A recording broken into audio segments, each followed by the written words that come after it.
আজ আমাদের ইতিহাসের একটি গৌরবমাখা দিন। ৭১-এর মহান মুক্তিযুদ্ধের মধ্য দিয়ে যে স্বাধীন দেশটি আমরা পেয়েছিলাম, তার সাথে আমরা সার্বভৌমত্ব পাইনি। এই দিনে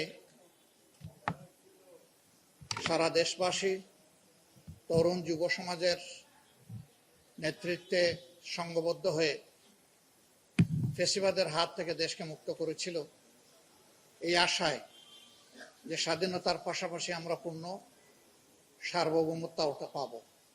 কিন্তু দুঃখের বিষয়, 2 বছর চলে গেল, আজকে পুরা 2 বছরই হলো। এই সময়ের ভিতরে 18 কোটি মানুষের সেই আকাঙ্ক্ষা পূরণ হলো না। এর মধ্যে নির্বাচন হয়ে গেল, সংসদ নির্বাচন এবং তার সাথে গণভোট। এই নির্বাচনের আগে বর্তমান সরকারি দল, বিরোধী দল আমরা সবাই একমত ছিলাম 2টি ভোট একদিনে হবে, যদিও আমাদের দাবি ছিল যে গণভোটটা আগে হওয়া উচিত।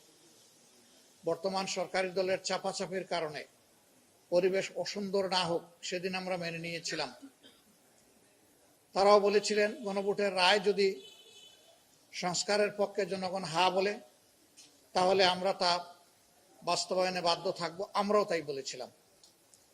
কিন্তু ভোট হয়ে যাওয়ার পরে বর্তমান সরকারি দল যখন 2/3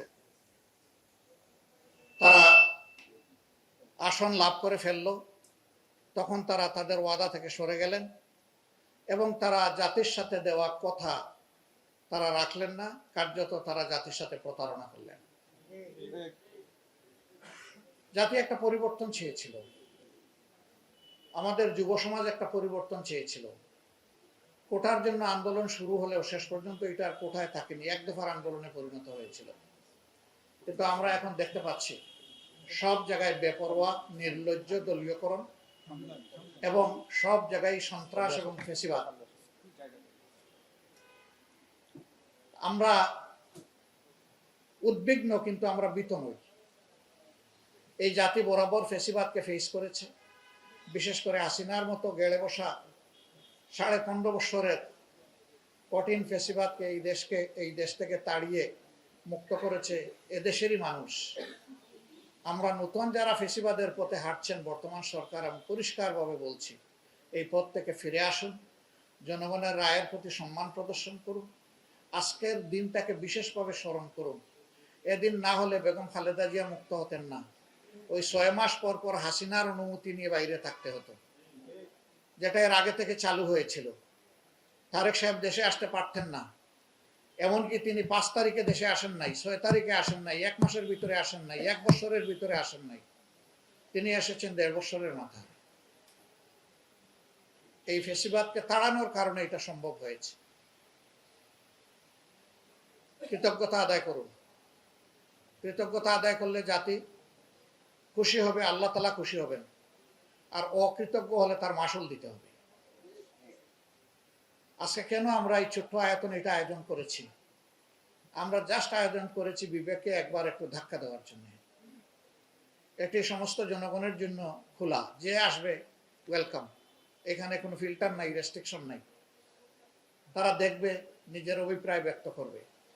এই উপলক্ষে আয়োজনের পক্ষ থেকে একটি প্রতীকী চিঠি, শহীদদের চিঠি, আবু সাঈদের চিঠি জনগণের উদ্দেশ্যে দেওয়া হয়েছে। এখানে যারা এসেছেন এবং যারা আসবেন, আমার অনুরোধ থাকবে এই চিঠিটা একবার চোখ বুলাবেন। চিঠি হয়তো অনেকের কাছে ব্যক্তিগতভাবে গিয়েছে, কিন্তু এই আয়োজনে একবার চোখ বুলাবেন। চোখ বুলালে আমাদের বিবেকের কাছে যে প্রশ্নগুলা জাগ্রত হবে, তার উত্তর আমাদেরকে দিতে হবে। অর্থাৎ এ দায়িত্ব আমাদেরকে পালন করতে হবে। আমরা অঙ্গীকার ব্যক্ত করছি এই দায়িত্ব পালনে আমরা বদ্ধপরিকর।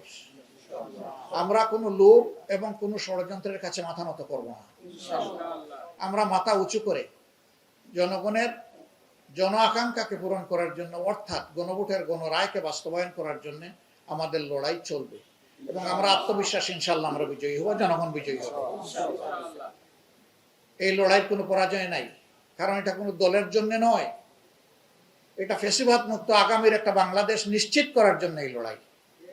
ফ্যাসিবাদ মুক্ত বাংলাদেশ যেদিন গড়ে উঠবে, জনগণের বিশেষ করে আমাদের যুব সমাজের আকাঙ্ক্ষা সেদিন পূরণ হবে। এর আগে আল্লাহর কসম পূরণ হওয়ার কোনো সম্ভাবনা নেই। গত 4 দিন ধরে বাংলাদেশের শিক্ষাঙ্গনের চিত্র আপনারা দেখতে পাচ্ছেন। কি ডিফারেন্স কি?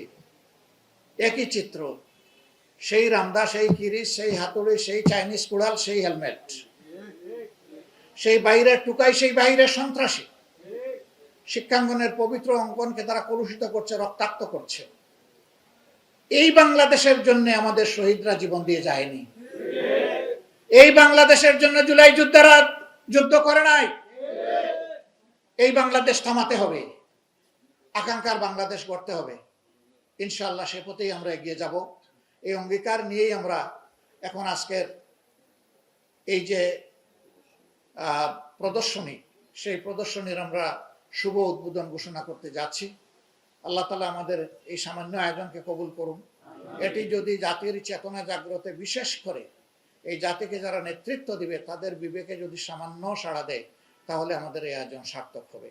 আপনারা যারা কষ্ট করে এসেছেন, সম্মানিত সুধীমণ্ডলী, সহকর্মীবৃন্দ এবং বিভিন্ন দলের সম্মানিত নেতৃবৃন্দ, আমরা সবাইকে অন্তরের অন্তঃস্থল থেকে কৃতজ্ঞতা, ধন্যবাদ জ্ঞাপন করে এখন আমরা এটার উদ্বোধন ঘোষণা করতে যাচ্ছি। আসসালামু আলাইকুম ওয়া রাহমাতুল্লাহ।